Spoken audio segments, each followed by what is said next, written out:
All right, it's Tuesday here on the Morning Pitt on youtube.com/Panther-Lair.com. We're back in our Pittsburgh Panther-Lair.com offices, back in the Panther-Lair.com studio. Glad to be back talking Pitt sports with you again. Like we said, yesterday, we recapped the offense from the Blue Gold game on Saturday, kind of broke down everything that stood out there, and said that today, on Tuesday, we were going to recap the defense and talk about everything that stood out here. But lo and behold, Pitt basketball landed another transfer. So looks like we're going to be focused on that today. We'll talk defense from the Blue Gold game tomorrow. As always, make sure you like this video and subscribe to our YouTube channel. Like button is down there. Subscribe button is down there. You don't want to miss any of our exclusive Pitt video content that we publish right here on youtube.com/Panther-Lair.com. We've got these Morning Pitt videos that we do every day of the week, Monday through Friday, to get your day started with some Pitt sports talk. We post post-practice interviews and post-game press conferences and practice highlights and all kinds of things like that. And of course, we do our live show every Wednesday night right here at youtube.com/Panther-Lair.com. The Panther-Lair Show, an hour of live Pitt sports talk. I talk, and also you can join the conversation by jumping in the chat screen. So there's really a back and forth. It's like a call-in show that we do every Wednesday night, and so it's a lot of fun. It's a lot of fun to do that. But today, or at least with the Morning Pitt, you just listen to me for a little bit, and we've got something to talk about after Pitt landed another transfer. They're 2 for 2. Jeff Capel is. They've had 2 transfers come in on official visits so far this spring, and they've landed both of them. They had Zach Austin 2 weeks ago from High Point, and this past weekend, Ishmael Leggett, the guard from Rhode Island. Austin committed. I think he might have still been on his visit. I forget when Zach Austin committed. Ishmael Leggett went home, waited a day, or probably was just waiting on the edits, because that's what it takes sometimes. You just got to wait for your cool edited graphic to tweet out. And then he announced yesterday that he was committing to Pitt. Let's start with the basics. Ishmael Leggett, he's a guard, played at Rhode Island the last 3 seasons. He's coming to Pitt with 2 years to play. Basically, Rhode Island lists him as a redshirt sophomore right now. I think they were incorporating the COVID year because he's played the last 3 seasons. He's played 88 games over the last 3 seasons. So I don't think he was getting a redshirt applied to any of those years. But he should have, I think effectively he would be a senior this year with the potential to be a super senior next season. So he's got 2 years left to play, even though Rhode Island lists him as like a sophomore. It still means he has 2 years left to play. But he's played a lot. 88 games over the last 3 seasons, started 71 of those, all 63 of Rhode Island's games over the last 2 years. He was a leading scorer, averaging 16 points per game this past season. Also averaged just a shade under 6 rebounds per game, which is a pretty significant number. And about a little more than 2 assists per game while playing off the ball. He was an 84% free throw shooter. 3-point shooting, and we'll talk about this quite a bit. He made 49 threes last year. He attempted 150. It's 31.8% from 3. Not a super high percentage, but again, we'll talk about that in a little bit. Shot under 40% from the field, some of that partially due to the 3-point shooting.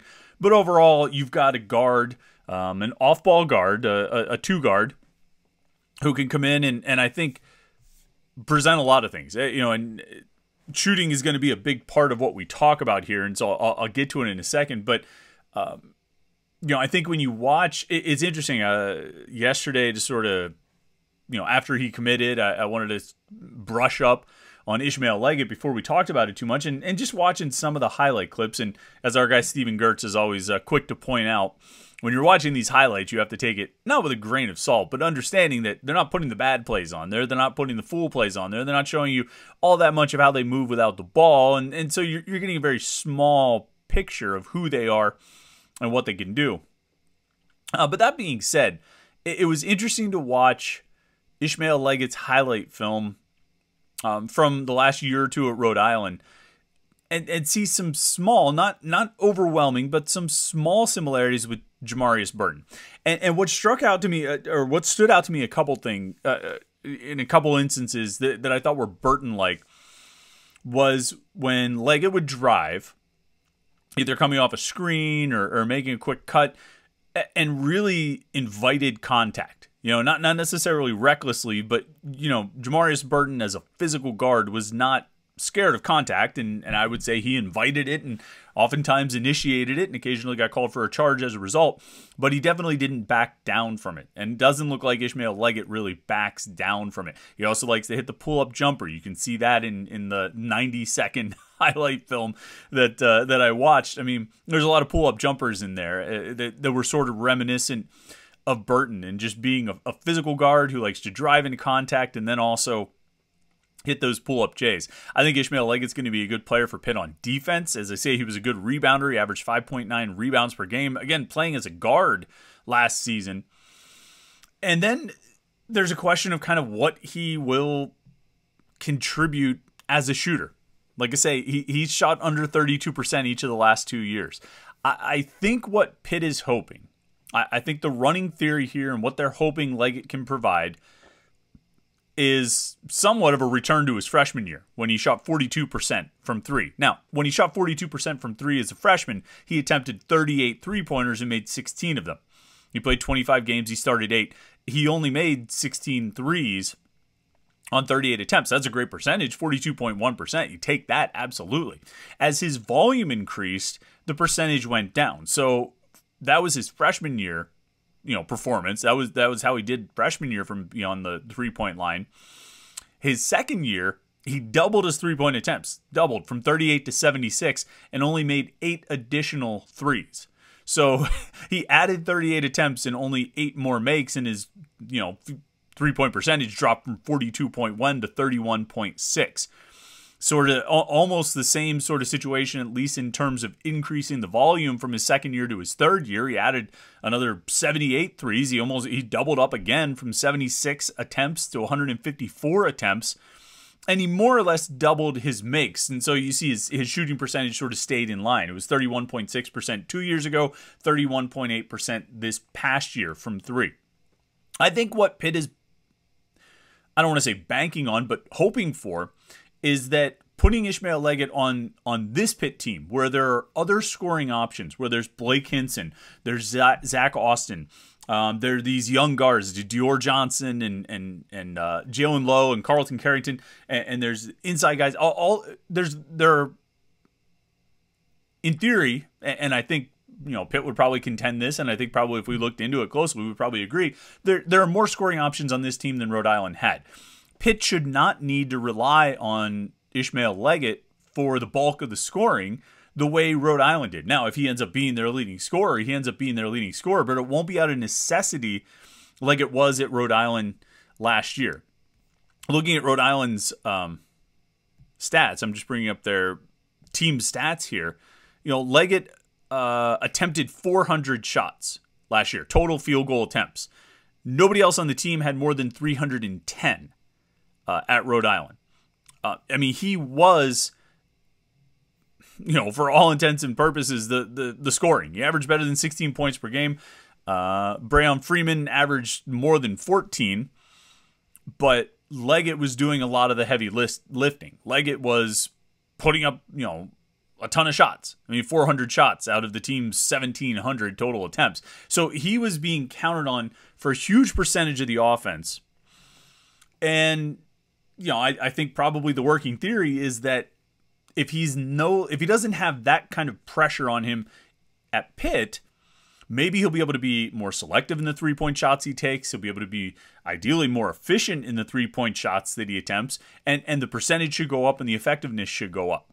It's not a bad theory. I think it's a pretty solid working theory. I think you can look at Greg Elliott with Marquette, not the same situation, but you can look at Greg Elliott with Marquette where Pitt looked at it and said, we think this guy can contribute this for us.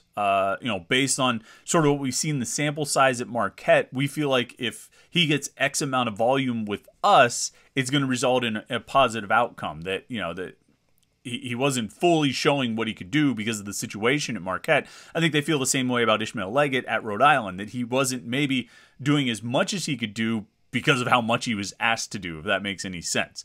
I think Pitt does believe if they can get, not necessarily lower his volume entirely, but change the role and change what he's being relied on, while he still contributes scoring and a good scoring punch, and in addition to defense and rebounding. And so another addition, Pitt is now up to 11 scholarship players with 2 transfers joining the other 9 guys on the roster. 6 returning plus 3 freshmen incoming. They're up to 11, and they have 2 empty scholarship spots left to fill. And honestly, at this point, somebody, after after Ishmael Leggett committed yesterday, somebody asked me on Twitter, do you think they'll still try and go after Joe Girard? I think you try and maintain contact with any good players, but I do think Pitt at this point is in a position to really go after whatever they perceive to be the best player or players available. I think you're getting into a territory now where you've got enough guys in the backcourt that, one, you should be able to survive. You should be able to build a roster out of it. And 2, I think you're going to start running into some challenges. You're going to need, if you're going to get another guard to join this team, which may or may not be the goal for the staff, it's going to have to be a guy who's older and pretty confident in himself, and isn't going to get scared away by competition. And I don't mean that in the, everybody has to come ready to compete. But if you're a guard looking at this roster right now and you see Dior Johnson, Jalen Lowe, Ishmael Leggett, and Carlton Carrington, you're thinking to yourself, they've invested a lot in those 4 guys. I'm not really sure I'm going to find a whole lot of minutes among those 4 guys.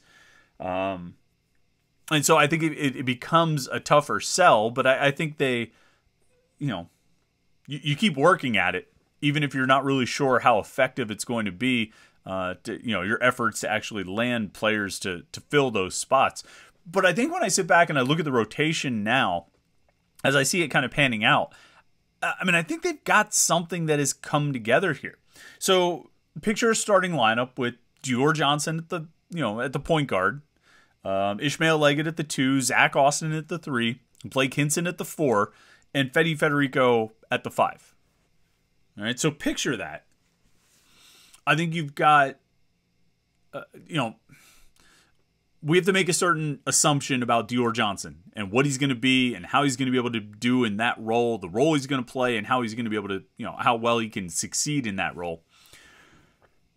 But you should have, I think with that starting 5 that I just listed there, a playmaking point guard, a 2 guard who I think can move off the ball and, can finish plays, can drive, can help defend, can rebound, and generally, it can knock down shots from outside. He's got that ability. Even this year when he shot, in Leggett, I'm talking about, when he shot under 32% this past season, he still had a game against, I think it was Tulane, where he went 7 of 10 from 3. So, that ability's in there. I think he had another game I saw, he was like 5 of 8. So it's not like he can't shoot.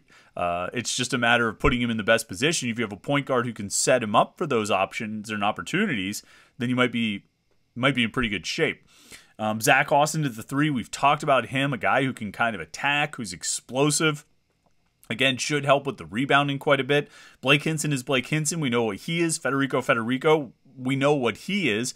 Although to be Federico after a year of being in a college strength and conditioning program and after a year playing the game at the highest level, which is what he experienced over the last season. So, when I look at that roster, and inevitably we're going to... and maybe this is just me, maybe you don't do this, but I keep comparing back to this past season's roster. How does it compare? How are they going to play? How do they fill this role? How do they fill? Oh, they lost 200 3-pointers. How are they going to fill up those 200 3-pointers or whatever it is? And so when I look at this roster and I compare it to last year, I say, well, I think they might have given up something on the shooting end. They didn't get a Greg Elliott to come in, let alone a Greg Elliott plus a Nelly Cummings plus a Nike Sabandi in terms of 3-point shooting and what they can offer. What they got was Leggett and Austin plus some freshmen who can shoot. And so rather than having that sharp shooting deadeye guy like a Greg Elliott, I think you got a bunch of guys who can still be a threat to knock them down, even if they're not quite as much of a specialist as Elliott was. And so I guess I would say, comparing last year's roster to this year's roster, I think there's a little bit of a step down in shooting until we see how this sort of group effort comes together. But there should be a step up in rebounding. and potentially even defense. Because I think I would look when I look at Leggett, I look at Austin. I think you added two guys who can defend and rebound. If last year's efforts were largely focused around adding shooters, which I think with Elliott and Hinson, that's what they really set out to do. And I mean, by Jeff Capel's own admission, it's what they set out to do. If last year's transfer portal activities were about adding shooters, this year certainly seems to have, if not an exclusive focus, a fair amount of focus on defense and rebounding, which is probably areas where Pitt did need to improve from last season. Now, it just so happens that Leggett and Austin can both knock down some shots from outside and offer plenty on the offensive end, but they're going to help with the rebounding efforts. And that's, I think that's huge. I think this team this year looks like it'll have a different style. It should have a different approach, but I don't necessarily I don't necessarily think that's a bad thing. I spent a lot of this offseason thinking, okay, they found this formula that works of building this team like this, taking a lot of three-point shots, and look at all the success that they got out of it. Let's see if they try and do that again. And I don't think they're trying not to do that again, but I think they are building this team a little bit differently.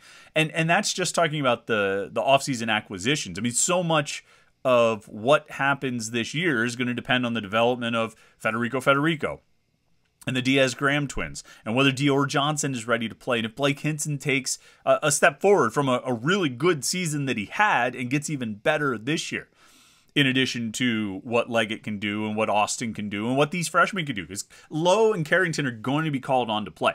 They're going to play quite a bit. Marlon Barnes, maybe not as much, and we'll see how Will Jeffers fits in. But, I mentioned Jeffers just because he's the only guy on the roster I haven't named yet. We'll see how those guys fit in. We can talk about that another time later today or another day. Lowe and Carrington are going to have to play. I mean, Lowe is going to be the backup point guard. Barring going out and getting a 5th-year or 6th-year point guard who's willing to come in and either be, the man or be the number 2, whatever it is. Most likely scenario, at least as it stands right now, is Johnson and Lowe as your top 2 point guards. With Leggett and Bub Carrington as the two off-ball guys, the 2 shooting guards, with the understanding that you could play also 3 guards at different times and mix and match those guys, as they did this past season when they maybe didn't. I think this past season was built more to have 3 guards on the court, whereas this year's team might be built a little bit more of 2 guards, 2 wings, and a center.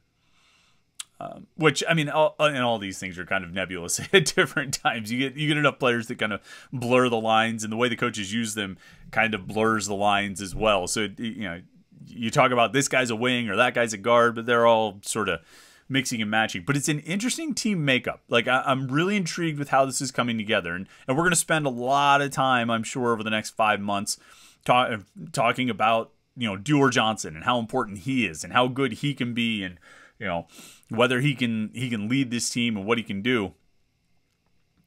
But if you look at the acquisitions so far and the way they fit in, and I think Zach Austin, an older guy who's played a lot of basketball, Leggett, an older guy who's played a lot of basketball, hearing really good things about Leggett as a person, culture, character, all of those things. Because that was a big part of the lesson, I think, for the coaching staff this past offseason too. As they went through building the team, obviously they were looking for shooting, but there was an eye on chemistry. Not that they weren't thinking about chemistry and culture before, but I think that was an important part of it last offseason, and they found the right guys to come together and create the right mix. And I think they're going to be particularly aware of that and particularly sensitive to it with this year as they build this year's roster. And it sounds, from everything I've heard, just talking to different people around it, that Leggett fits that really well, and that Austin seems like he fits that really well too. And that's key. You need that chemistry.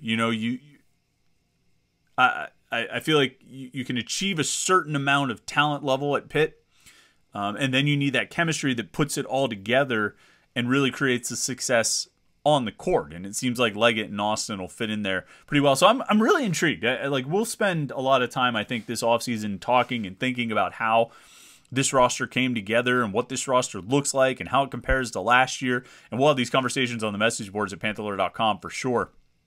But I'm really intrigued by this roster. and how it's coming together and what it's going to look like on the court and how it's going to be different from last year.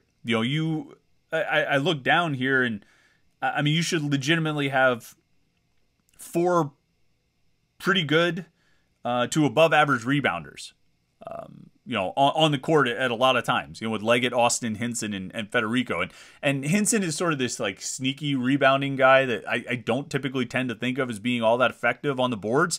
And then he led Pitt in rebounding last year. So I don't think he'll lead Pitt in rebounding again this year. I'm guessing that would probably be a center. But I think when you look at Leggett, I mean, Leggett's a really good rebounding guard. Austin is a really good rebounding wing.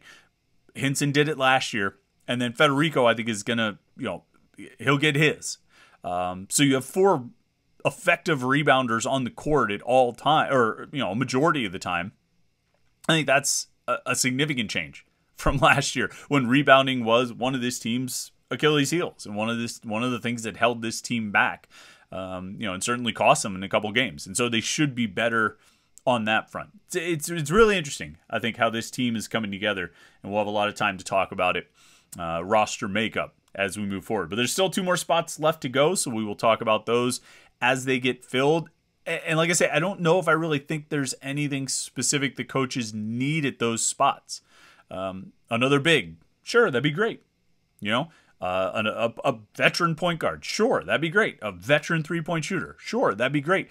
But I don't know that they have necessarily any needs left. I feel like they've filled out the roster that they, want to have. I mean, I listed, I could basically go 9 deep with Dior Johnson and Jalen Lowe, Ishmael Leggett and Bub Carrington, Zach Austin, Blake Hinson, Jorge Diaz-Graham, Federico, and Guillermo Diaz-Graham. That's 9 deep. And all those 9 guys, I could be easily convinced that they're going to play a significant amount of minutes this year. And that doesn't even mention Will Jeffress, who I think could have a bounce back year. And I mean, I say bounce back. I think he could have a breakout year this year to some extent as a role player, at least. So this team looks deeper than last year. They look like they should be a better rebounding team than last year, and potentially a better defensive team than last year, while finding different ways to maybe even match the scoring. Pretty interesting stuff for sure, this roster construction. And it's one of the fun things of the transfer portal, and people talk about it being like free agency. It is. It really is. It's like, watching free agency, watching a GM or coach and management team structure the team and construct a roster. And we're seeing it happen kind of coming together in real time. But that's the news on the Pitt basketball front. They are 2 for 2 unofficial visitors. I guess if they bring in another visitor, we should just assume they're going to get them, since they're batting 1,000 so far. But we'll see what comes next for Jeff Capel and his staff. And in the meantime, we'll keep talking about it right here on youtube.com/Panther-Lair.com. So make sure you like this video and subscribe to our YouTube channel, youtube.com/Panther-Lair.com, and then go head over and check out Panther-Lair.com for all of the Pitt sports news. Thanks for checking in this morning. We appreciate it. Hope you had a great start to the week yesterday. Hope you have a great Tuesday today, and we will talk to you tomorrow for the Morning Pitt right here on youtube.com/Panther-Lair.com.